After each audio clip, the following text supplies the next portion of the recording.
Hey guys, welcome back. It's Keysh here, and I've been a little behind this past week or so, or the last 2 weeks. I've been in a rut, and depression is kicking my ass right now. So, let's see what I got for you.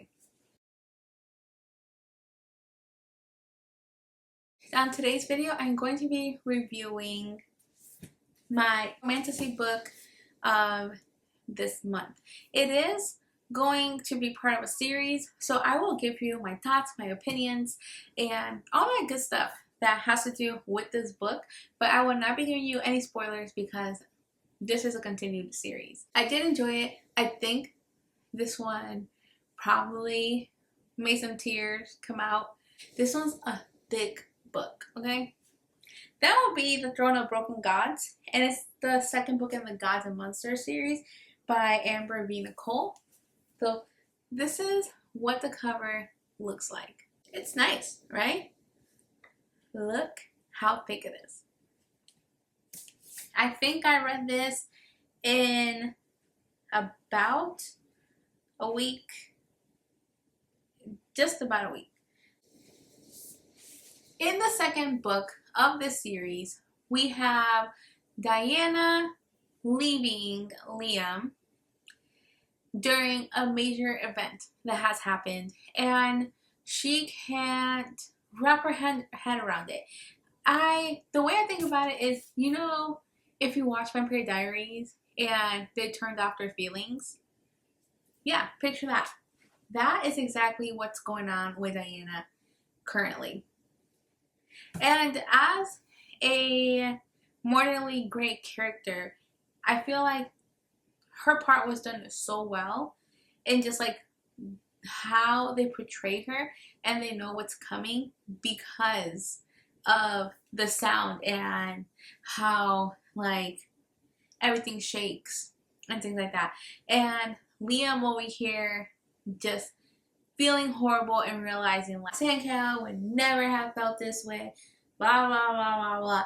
So there's a lot of that going on for his character within, like, it's understandable reason as to why, you know, our MMC is feeling that way. I will say that the amount of betrayal that we see is insane. The people that you thought you can count on were the people that betrayed you the most. And then, like, when karma comes back and hits them, they act like they have no fucking clue, like, why this is happening. And I feel like we see it so much throughout the story. It's like, really? The spicy scenes are spicy. I don't read a book for the spicy scenes, so I feel like I'm missing out a lot when like people are like, no, like you read it for the spicy scenes. Like, don't get me wrong, spicy scenes are good. They're actually really good. But it's not the main reason why I read a book. It's really not. I'm really hoping I enjoy the plot, but it is what it is, right? So we see the torment that is happening and the flashbacks that we see, and just like the relationships that are breaking and the people that are lost throughout this book, we see it all wrap up. All of it just like comes full circle. And I think that we're gonna see more of one specific character in the next book. It's you just like I feel there was something that was kind of predictable because it wouldn't make the story better.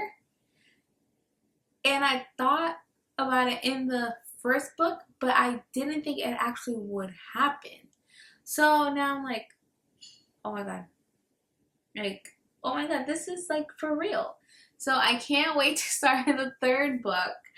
But that is how I felt, and like I could not put it down. I was really excited about it. I had a doctor's appointment and someone saw me reading this, and the person decided that she's like, oh my god, where are you at, like right now? So Okay, I'm not the only one having these reactions to this book. Okay, I really did enjoy it. I do think that the betrayal just like hurts. And then not even that, like we see our FMC like go through this like guilt, and she would do anything. She would burn down the whole world for this person. And unfortunately, that just wasn't enough in this case. So I feel like she has so much guilt on her, and just like her emotions are so raw that you can't help but feel those emotions with her, if that makes sense. So there's not a lot of books that like get me in my feelings, but this one did. So I honestly really enjoyed this one more than the first. I know that's very debatable, and I understand somebody's gonna come for me with that, but that's just how I felt. I really did enjoy this one. So the second book in the series over Book of Adriel. I'm very interested in knowing what's going to happen next. So I'm waiting for the month of June, honestly, to get involved more in some books because it's a long series. There's another book supposedly coming out in November, but it is supposed to be a 7-book series. So I am very thrilled to see how the story develops all the way till then, especially considering there is another book coming out this November. So I'm very excited for that. I thought that the book was actually paced really well. It picked up exactly where it ended in the last book. And also we do see our characters develop in a way that we were able to get more out of Diana, when in the first book she was just like really stubborn, but we did see that she did have a soft heart for someone, you know. Then just Liam himself realizing like, you know, like I need to do something about this. I did enjoy it. Like I said, I did enjoy it more than the first book itself, if that says a lot. I do want to know what you guys thought about it. So with the like touch her and die type of trope, I'm eating it up. Love it. I love that trope. It does not matter if I wish they did that in horror.